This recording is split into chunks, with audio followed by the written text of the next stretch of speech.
현무-4는 대한민국이 개발 중인 단거리 탄도미사일입니다.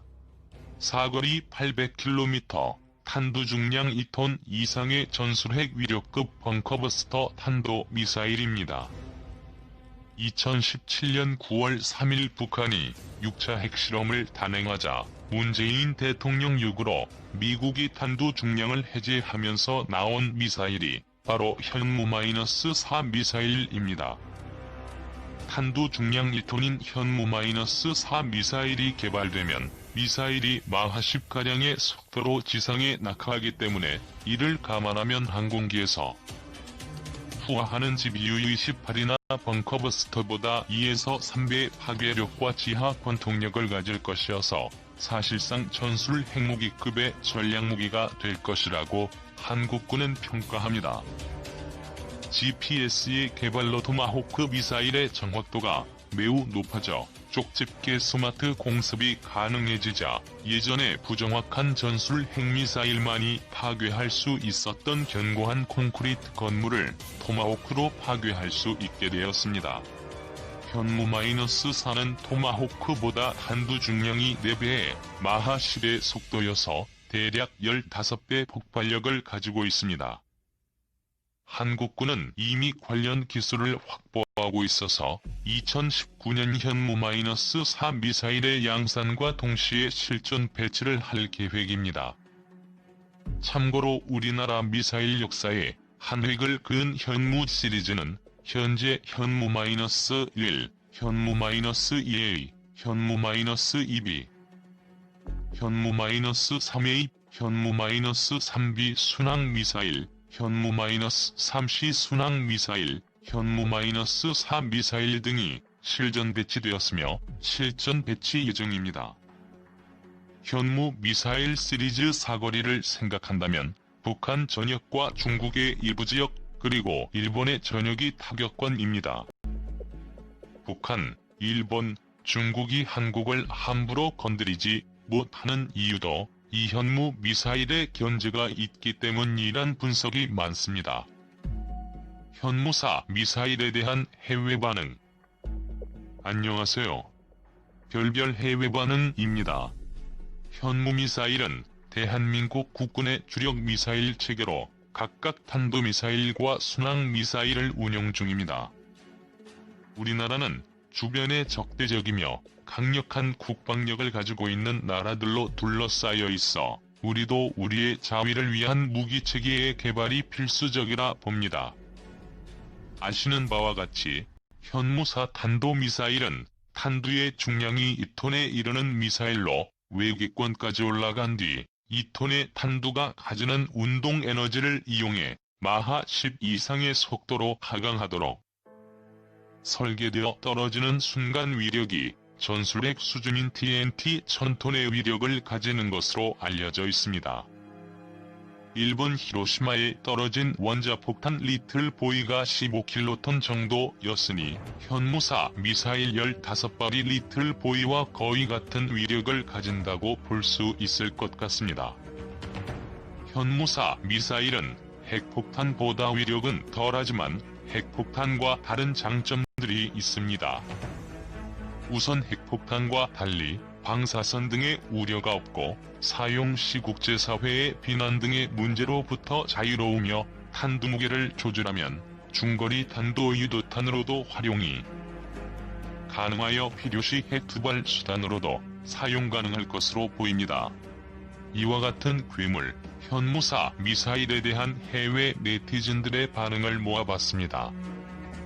앞으로 탄두 중량의 무게 제한이 풀렸기 때문에 미사일 사거리 제한이 조금 더 풀린다면 더 무서운 한국의 미사일 부대가 될 듯합니다.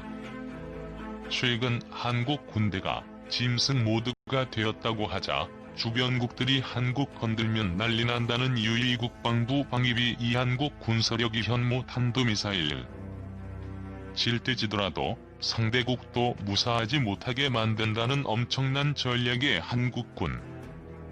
한국 군대 짐승 모드로 돌입한다. 미국 외교 전문지 더 내셔널 인터레스트가 한 말입니다. 지난 2년간 한국의 국방 예산은 15.8% 증가하여 OECD 국가 중 가장 많은 금액을 차지했다고 했습니다. 또한 한국 국방부는 2019년부터 2023년까지 매년 7.6%의 예산 증가를 계획하고 있으며, 이는 방어 계획이 이행될 때까지 480억 달러, 한화로 약 59조 1,600억이 된다고 했습니다. 현재의 추정치가 유지된다면 한국은 2022년까지 세계에서 5번째 또는 6번째로 높은 군사 지출국이 될 거라 했습니다. 또한 한국의 국방비는 늦어도 2026년이면 일본 국방비를 뛰어넘는다고 전망하고 있습니다.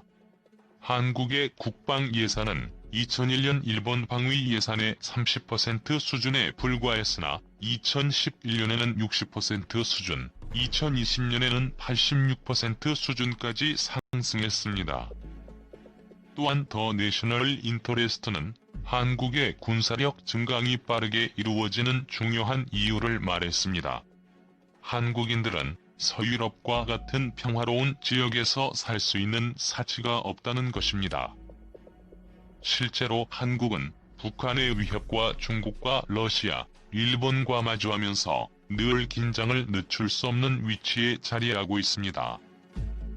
따라서 한국은 국가가 돈으로 살 수 있는 최고의 군사장비를 가지려 하는 것을 이해할 수 있다고 했습니다.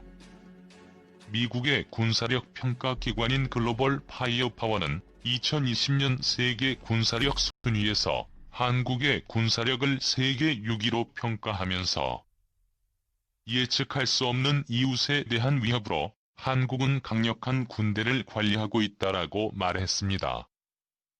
북한은 25위로 평가했는데 한국은 보유 장비와 경제력 등에서 북한을 월등히 앞서고 있으며, 북한이 한국을 앞선 분야는 군병력 수와 잠수함 등인 것으로 파악했습니다. 그리고 최근 일본에서는 한국을 경계하는 보고서를 내놨습니다. 일본의 사사카와 평화재단은 동북아시아에서 우려스러울 정도로 급하게 군사력을 올리는 국가는 중국이나 일본이 아닌 한국이라고 평가했습니다. 여기서 한국의 군사력 증강이 순조롭게 이루어지는 두 가지 이유를 분석했습니다. 첫 번째는 한국의 여당과 야당 어느 쪽도 군사력을 올리기 위해 예산을 증대한다고 하면 절대로 반대하지 않는다고 했습니다. 이는 북한과 주변국의 위협에 대해서는 이의를 제기하지 않는 사회적 분위기 때문이라고 했습니다. 두 번째는 한국이 독침 전략을 쓰고 있다고 했습니다. 중국이나 러시아 등 강대국과 전쟁이 나면 한국은 이길 수 없겠지만 적어도 상대 국가도 제대로 국가 운영이 불가능한 상태로 만들겠다는 전략이라고 했습니다. 이것 때문에 함부로 한국을 건드릴 수 없게 만든다는 것이었습니다. 최근 한국 정부는 한국의 국력과 경제력이 커졌기 때문에 이제는 북한 일변도에서 벗어나 주변국도 챙길 수 있는 역량을 갖췄다고 말하고 있습니다. 2018년도 국방백서에서 북한군은 주적이라는 표현을 빼면서 적을 대한민국의 주권, 국토, 국민, 재산을 위협하고 침해하는 세력으로 확장했습니다. 이는 북한뿐만 아니라 주변국들도 한국의 주권을 위협하면 적이 될 수 있음을 명시한 것입니다. 현재 일본은 독도를 자신의 땅이라 우기며 중국은 이 여도에서 한국의 영유권을 인정하지 않고 있습니다. 한군 관계자는 유사시 펼쳐질 상황을 이렇게 분석했습니다. 북한이 한국을 침공하면 미국이 바로 개입하겠지만 한국과 일본이 충돌하면 미국은 중립을 지킬 것이고, 중국이 한국과 무력 분쟁이 생기면 전면전에만 개입할 수 있다고 했습니다. 즉, 한국 스스로 일본과 중국과 무력 충돌이 생길 때를 대비해 견제할 수 있는 힘이 필요하다는 것입니다. 이 때문에 한국은 이에 대비할 수 있는 독침 전략을 1990년대부터 연구해왔는데 한국이 중국 등 강대국과 대등한 전력을 쌓는 것은 무리지만 상대국의 핵심을 타격하는 것은 가능하다는 결과가 나왔다고 말했습니다. 여차하면 베이징이나 도쿄의 지휘부나 주요 시설을 무력화한다는 전략입니다. 이것을 가능하게 만든 것은 한국이 자체 개발한 현무 미사일입니다. 육군 미사일 사령부는 사거리 800km의 탄도미사일과 1500km 순항미사일 등의 미사일 800기를 가지고 있으며 여기에 내년에 개량된 현무 미사일 900기를 보유할 예정입니다. 또한 내후년부터 5년 동안 300기를 생산해서 모두 2000개를 확보한다는 계획입니다. 이렇게 되면 지금 현재 북한의 핵과 미사일, 장거리포 전력 70%를 단 하루 만에 파괴할 수 있다고 했습니다. 여기서 최근 개발된 전술핵 급의 위력을 지닌 현무사는 탄두 중량 2톤에 800km를 갈 수 있다고 알려졌는데 최근 시험 발사를 하며 앞으로 대량 생산을 위한 준비를 하고 있습니다.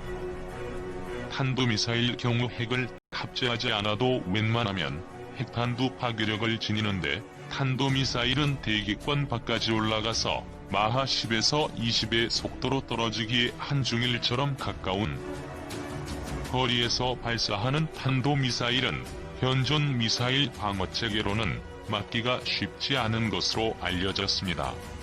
또한 한국의 탄도미사일은 회피 기능도 가지고 있기에 사실상 막는 것은 불가능하다고 보고 있습니다. 미사일과 더불어 독침 전략을 위한 대표적 전력이 원자력 추진 잠수함입니다. 현재 한국은 지난 2017년에 미국의 양해를 받아내고 원자력 추진 잠수함 건조를 추진 중에 있습니다.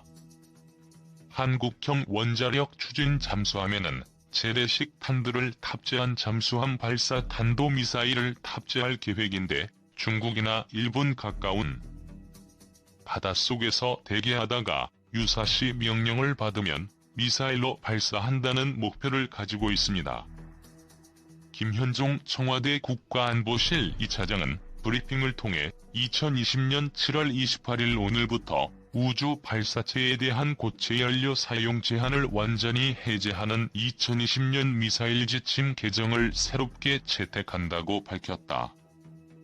한미 미사일 지침은 군사용 탄도미사일, 군사용 순항미사일, 우주 발사체 등 3개 분야로 나뉜다. 이번에 개정된 것은 고체 연료 사용을 제한해온 우주 발사체 분야다. 이번에 고체 연료 사용이 허용됨에 따라 앞으로 우주로 쏘아 올릴 발사체의 개발 및 생산에 탄력이 붙을 전망이다.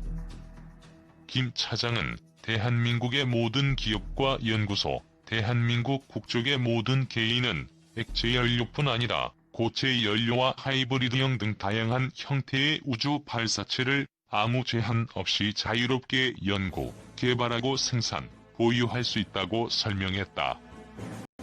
기존 미사일 지침은 총력적, 즉 로켓 엔진이 내는 총에너지 양을 100만 파운드 초로 제한했다. 발사체를 우주로 보내려면 5천만 또는 6천만 파운드 초가 필요한데 이를 50분의 1 또는 60분의 1 수준에서 묶어둔 것이다. 김 차장은 이 같은 제약 아래서 의미 있는 고체 연료 발사체 개발이 사실상 불가능했다고 부연했다. 이에 따라 문재인 대통령은 지난해 10월 국가안보실이 백악관 국가안보회의와 접촉해 이 문제를 해결할 것을 지시했고 지난 9개월간 한미 간집중 협의 끝에 미사일 지침 개정에 이르렀다. 현재 한국은 군용 정찰 위성을 보유하고 있지 않다. 하지만 고체 연료 우주 발사체의 연구 개발을 가속화하면 언제든 필요에 따라 군용 정찰 위성을 쏘아 올려 한반도 상공을 24시간 감시할 수 있게 된다. 김 차장은 우리는 50조 원의 국방 예산에도 눈과 귀가 부족했다며 우리 계획대로 2020년대 중후반까지 우리가 자체 개발한 고체 연료 발사체로 적에도 군용 정찰 위성을 다수 발사하면 우리의 정보, 감시 능력은 비약적으로 향상될 것이라고 전망했다. 또한 김 차장은 이번 개정으로 우주산업 인프라 개선의 토대가 마련돼 한국판 뉴딜이 우주로 확장되는 길이 열렸다며 한국판 스페이스X가 현실이 될 수 있다고 말했다.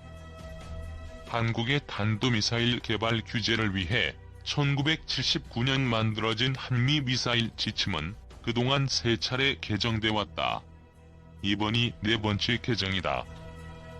앞서 2017년 9월 문 대통령과 도널드 트럼프 미국 대통령의 전화회담으로 탄도미사일의 사거리를 800km로 하되 탄두 중량 제한을 완전 해제하는 내용